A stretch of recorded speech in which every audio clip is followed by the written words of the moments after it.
साथियों, लगातार भूकंप की जो घटना है हमारे विश्व में बहुत बड़े स्तर पे आ रही हैं और भारत के अंदर और विश्व के अंदर बहुत भयंकर भूकंप भी देखे गए हैं। तो जरा इस छोटी सी क्लास में समझने का प्रयास करते हैं कि भूकंप क्या है, कैसे किस प्रकार से आते हैं। देखिए, सामान्य तौर पे हमारी पृथ्वी की सतह का जो डुलना है, हिलना डुलना है, वो भूकंप कहलाता है। भूकंप की बात करते हैं वो इसलिए आते हैं क्योंकि हमारी पृथ्वी का जो निर्माण हुआ है ये बहुत सारी परतों से हुआ है। जैसा आप जानते होंगे कि पृथ्वी की सबसे ऊपरी परत को भूपर्पटी या क्रस्ट कहते हैं। उसके नीचे प्रवाल वाली परत पाई जाती है, मेंटल की परत पाई जाती है। फिर नीचे आंतरिक कोर है और यहाँ पे बाहरी कोर पाए जाते हैं।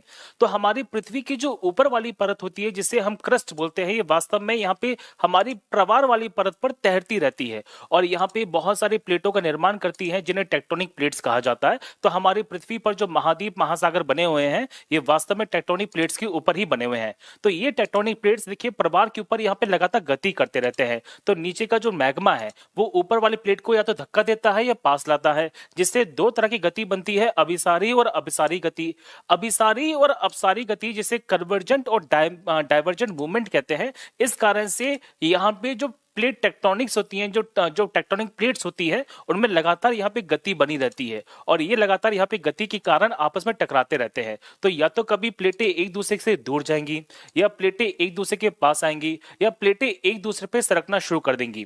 तो जब भी यहाँ पे प्लेटों में इस तरह की गति होती है बच्चे, तो उनसे बनती है फॉल्ट लाइन और इसी फॉल्ट लाइन से भूकंप का निर्माण होता है। तो भूकंप हमेशा जमीन के नीचे, सतह के नीचे ही मिलते हैं। अब ये छोटा सा प्रश्न बन सकता है सर कि प्लेटों के मूवमेंट के कारण ही भूकंप बनता है। बिल्कुल सही बात है कि जब यहाँ पे प्लेटें गति करेंगी, यहाँ पे किसी भी दिशा में गति करेंगी, तो इनसे भूकंप का निर्माण होने वाला है। तो बेटा देखो ध्यान से कि ये फॉल्ट लाइन है जो दो प्लेटों के आपस में टकराने से बना है। तो यहाँ पे जहां से भूकंप की उत्पत्ति होती है वो पॉइंट बनता है फोकस का।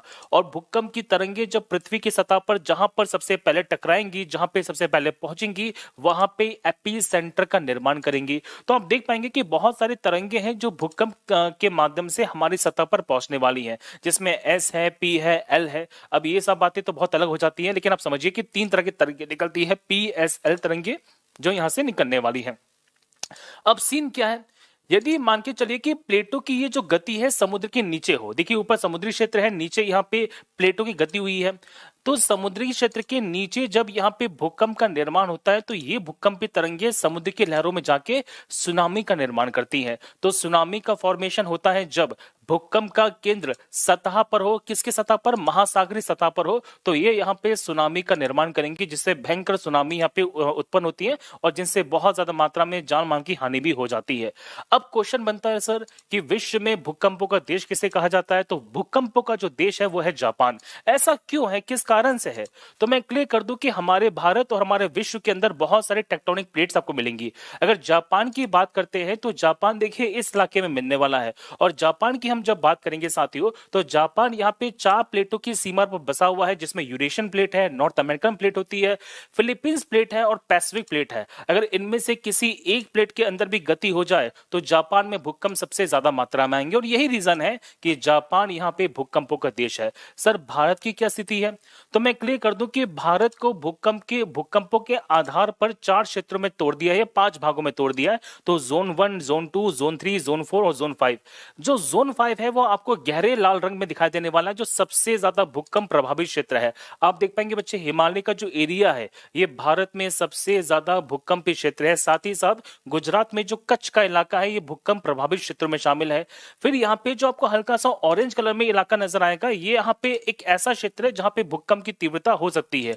और हमारा दिल्ली एनसीआर वास्तव में इसी क्षेत्र में आता है और यही रीजन है कि भारत में दिल्ली एनसीआर में क्यों अक्सर भूकंप के जो झटके हैं वो फील होते रहते हैं। लेकिन मैं क्लियर कर दूं कि जो पहाड़ी क्षेत्र है भारत में, खासकर हिमालय का पहाड़ी क्षेत्र है, ये सबसे ज्यादा भूकंपी प्रभावित क्षेत्रों में शामिल किया गया है। अब एक बहुत इंपॉर्टेंट बात जो बतानी है वो ये है कि भूकंप का जो पैमाना मापा जाता है वो रिक्टर स्केल में मापा जाता है। तो आपने ये पढ़ा होगा कि रिक्टर पैमाना होता है। तो मैं क्लियर कर दूं बच्चे कि भूकंप को मापने के लिए जिस तरह की स्केल का इस्तेमाल करते हैं वो रिक्टर स्केल है, जिसकी खोज 1935 में चार्ल्स रिक्टर के द्वारा बेनो गुटेन्सबर्ग के सहयोग से बनाई गई थी।